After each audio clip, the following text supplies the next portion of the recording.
Vamos para o nosso terceiro vídeo, então, sobre compreensão de lista. Vou botar em tela cheia aqui, para ver se fica um pouco melhor. Aqui tem mais alguns exemplos interessantes do que a gente consegue fazer com um pouco de criatividade aí, com compreensão de lista. A ideia desses exemplos é que você, olhando eles, possa pensar em outras formas, né, de solucionar. Quanto mais exemplos a gente vê, mais a gente pega o jeito, né? E nos próximos problemas você vai associando. Pô, mas se lá eu fiz assim, quem sabe que dê. Nem sempre dá, né? Às vezes você vai pegar um problema e não vai ter como fazer, como é o caso daquele que eu mostrei lá no vídeo anterior sobre contar quantas vezes o 7 aparece entre 1 e 100. Não consegui fazer com lista, até me bati um pouquinho lá, mas não fecha. Então tive que fazer um for mesmo, com string e tudo mais. Mas daqui a pouco alguém consegue, né? Usando alguma outra coisa assim, tá? Mas vamos lá. O primeiro exemplo, eu pego um texto, 5 pães e 2 peixes, com ponto, tudo bonitinho aqui, ó. E eu converto para lista aqui, usando list de texto. E depois eu uso uma compreensão de lista, né? Caracteres, ó, x for x em texto. Vamos ver o que acontece aqui. Nesse caso, o comando list me dá o mesmo resultado de uma compreensão de lista. Tá? Eu acho que em termos de desempenho também eles devem ser muito próximos. List é uma função embutida, né? Então não deve ter muita dificuldade. Tá? Isso funciona bem se você quiser simplesmente transformar isso aqui numa lista. Vai funcionar que é uma beleza. No entanto, se você quiser fazer filtros, por exemplo, o list já não vai mais funcionar. Você vai ter que cair numa compreensão de lista, que é o próximo exemplo aqui, né? Ó, no próximo exemplo, eu estou fazendo o seguinte: a partir daquele texto original lá, eu estou fazendo o seguinte: eu quero x para cada x em texto. Até poderia usar um caractere melhor aqui. C de caractere, né? Ou caractere mesmo, caractere. Fica mais bonito, né? Manter a semântica aqui, o significado das palavras. Né? Caractere porque não é letra, né? Se fosse letra, eu chamaria de letra. Mas aqui é um caractere, pode ser letra, símbolos e assim por diante. Então, caractere para caractere no texto, sendo que texto é aquele texto lá, 5 pães e 2 peixes. Se o caractere, e eu uso a função isAllNum. O que a função isAllNum faz? Não aparece, né? Poxa, poderia aparecer agora. Isso que seria bom. O print às vezes aparece, ó, isAllNum não apareceu. Mas o que o isAllNum é? Talvez na hora que eu executar vai aparecer. IsAllNum ele tá, ó, is quer dizer né? Então é uma função booleana, vai devolver verdadeiro ou falso. Por isso eu uso no if. AllNum, alfa numérico. Então ele pega apenas as letras e os números. Ele despreza desses elementos aqui aquilo que não é letra e número, que são os espaços, se tiver alguma vírgula, ponto, qualquer outro caractere que não for letra e número, ele vai desprezar. Então, agora eu gerei uma lista apenas com letras e números, ok? Eu posso, usando, vamos ver se apareceu aqui agora. Não apareceu ainda aqui, que ele é uma pena. Aqui embaixo, ó, eu posso pegar apenas os caracteres alfabéticos, apenas letras, né?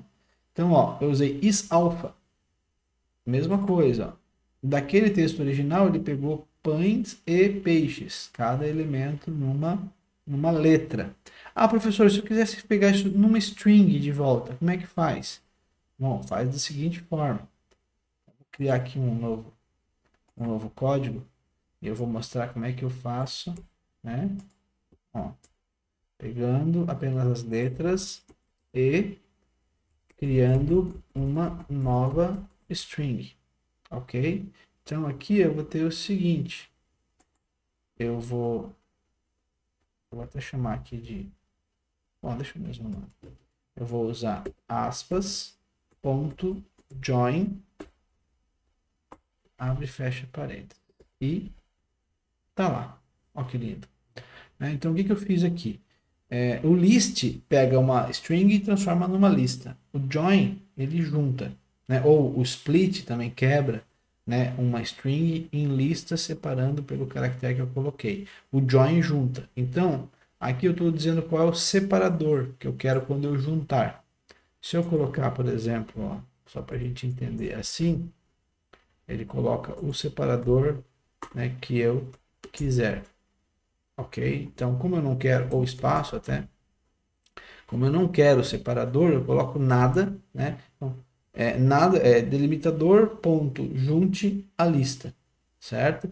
Parece estranho, mas é coerente. Como o split eu coloco texto, né, string, ponto, split e o delimitador, o join é delimitador, ponto, a lista e gera uma string. Tá? Então, se a gente entender que o join é o contrário do split, a gente entende legal isso aqui. E nesse caso é muito comum a gente querer fazer esse tipo de coisa. Eu transformo numa string, vamos dizer assim, porque é o que o list comprehension faz. Filtro, limpo, porque a string, lembrem, ela é imutável, ela não modifica. Se eu tentar modificar ela em tempo real, ele vai me dar um erro. E eu já junto, tudo numa linha só. Então isso é muito rápido e muito sucinto, né? Uma linha só. Quem bate o olho já sabe, opa, ele quer uma string aqui, tá? Um join e tal. E aqui eu fiz um filtro, ok? Mesma forma aqui embaixo, só que ao invés de usar isAlpha, eu usei isDigit. Então, olha só, eu estou dizendo assim, eu só quero os caracteres numéricos. Então, ele vai desprezar letras, símbolos de pontuação e vai me devolver apenas os números. Ok? Importante observar, eu fiz aqui 2 vezes, né, para entender que quando eu faço isso, o que ele me devolve são os números em string, em formato de string, porque eu tinha um string originalmente, era um texto, afinal de contas. Fazendo isso, né, eu não consigo manipular, operar com esses números. Eu quero, né, eu tenho um texto onde tem vários números lá no meio, que podem ser valores de compra ou quantidades. Eu quero extrair para somar. Eu tenho que converter, né, tirar esses números, juntar aqui, e eu preciso também converter para inteiro. Então, essa é uma forma de resolver isso. Né? Se eu tiver um texto grande, provavelmente eu vou quebrar com split primeiro, né, para gerar uma lista de conjuntos de valores. Depois eu posso, então, tentar converter para inteiro, para ver quais que são inteiros, usando lá tratamento de exceção, uma coisa que a gente não aprendeu ainda. E aí depois eu posso somar. Dá para fazer umas brincadeiras bem legais aí. Manipulação de strings em Python é muito boa. Python é muito usado para esse tipo de coisa pela quantidade de recursos e de eficiência que tem para fazer esse tipo de coisa. Tá? Então, dá para brincar muito. Você vai ver muitos exemplos hoje com data science, com raspagem de dados em sites. Tem um monte de coisa que se faz usando, né? Pegar dados públicos na internet, manipular, mexer, interpretar, e aí usar algoritmos de inteligência artificial, de interpretação de dados, né? De linguagem natural, verificar comportamento, humor. Meu, tem um monte de coisa que dá para fazer com esse tipo de coisas que o Python tem. A gente não vai falar tudo isso agora, estou falando aqui da base, né? Que é usar compreensão de lista com outras brincadeirinhas aí, mas quem for trabalhar depois mais na frente nisso vai usar com certeza isso aqui. Bom, resumindo então, tá aqui, né, uma lista ou de strings ou uma lista de números. E tendo uma lista de números, eu posso fazer coisas como ordenar os elementos. Então, por exemplo, o que eu fiz aqui, ó? Peguei aqui o comando de cima, aqui o que eu tinha feito? Int de x para cada x em texto, se x é dígito. Então, pegue todos os valores numéricos e converta para inteiro. Aqui embaixo eu estendi isso aqui. Ó. Então, eu pego, veja, a gente tem que saber como ler aqui, né? Se for número, né, cada elemento lá do texto joga para x, né? E o x vai ser, na verdade, o inteiro dele. Converte para inteiro. E ordena para mim. Então, ele botou na ordem aqui, ó. Antes era 5 pães e 2 peixes, ele botou 2 e 5. Eu dei um sorted na lista. Ok? E aqui embaixo eu somo os elementos. Então, ao invés de fazer o sorted, eu fiz um sum dos elementos. Ok? Pequeno detalhe aqui, ó. Aqui eu não estou usando o símbolo de lista, estou usando o símbolo de tupla. Isso aqui não é uma compreensão de lista, mas isso aqui é uma expressão geradora no Python, a gente chama. Tá? A gente vai ver mais detalhes isso depois. É mais eficiente do que a compreensão de lista, mas ela gera uma tupla, que é uma coisa fixa. Mas é bem legal, a gente vai depois falar um pouquinho sobre isso.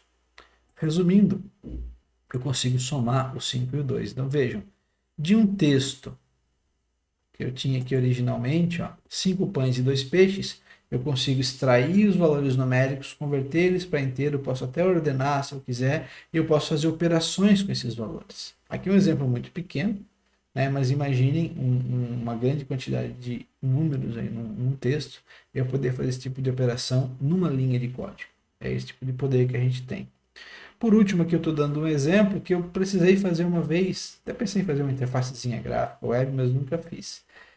Quando eu pego textos no aplicativo ou num site que tem a Bíblia, ele aparece aqui os versículos, capítulos e também números que são notas de rodapé e coisa assim. Tá? Então, por exemplo, aqui, esse número 55 que está aqui, ó, é uma nota. Né? O número 3 aqui é o número do versículo. E aqui também. Né? E na Bíblia não vai aparecer números, acho que com muita frequência. Geralmente aparece o texto escrito, né, o número. 200, 300 em texto. Então, basicamente o que eu queria, quando eu pegasse esse texto aqui, eu queria passar por um processo para remover esses números e pegar só o texto bonitinho, para colar em algum lugar. Senão eu tenho que ficar tirando. Eu acho que hoje até os aplicativos já fazem isso, tá? Mas na época eu não fazia, eu queria fazer essa brincadeira de remover números do meio de um texto. Então, numa linha de código, olha só. C, né, caractere, para cada caractere no texto, se o caractere não é dígito. Então, if not, C is digit. Porque aqui ele vai ver, né? Se for número, ele vai dar verdadeiro, aqui vira falso. Então, ele não pega os dígitos.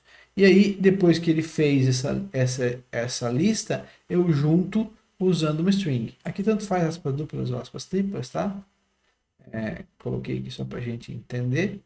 E eu estou então mostrando aqui, ó, vou mostrar o texto e um novo texto só para a gente entender. Então tá aqui, ó, o texto original ali em cima e o texto embaixo sem os números. Ó, tá vendo que o 2 saiu dali, que mais na frente vai aparecer o 3, já passou aqui o 3, ó, e aqui o 55. Ele removeu apenas aquilo que eu queria que eram os números. Então um exemplo bem simples aí de um código que pode ser útil, tá? E aí eu deixo um exercício para vocês fazerem, né, que é o seguinte: dado um número de telefone, mostrar apenas os números sem formatação. Uma operação bastante útil também. Né? Você quer remover, às vezes, para reformatar. Então você não sabe se o cara formatou do jeito que você quer, então você remove parênteses, traço, espaço, e daí você formata como você quiser. Né? Aqui eu usei parênteses e traço e espaço, mas o cara poderia ter feito assim, poderia ter feito assim, poderia ter feito assim, poderia ter feito assim. Então, independente de como o cara formatou, eu quero desse jeito aqui, ó, só os números. Você já deve estar pensando aí no jeito de fazer. Né? Então, você coloca aqui, ó, em telefone sem formatação, aqui você vai colocar a compreensão de lista e vai me mostrar esse valor. Eu só botei ele aqui para você saber como é. Quando eu gero aqui, obviamente, não vai mostrar nada, tá? Mas quando você criar aqui a compreensão de lista, ele vai mostrar. Então, esse é um exemplo que eu espero que vocês façam, tá? Então, esse é o terceiro vídeo aí de compreensão de lista. Já dá para a gente fazer os exercícios de uma forma bem legal, tá? Então, vamos lá, mãos à obra.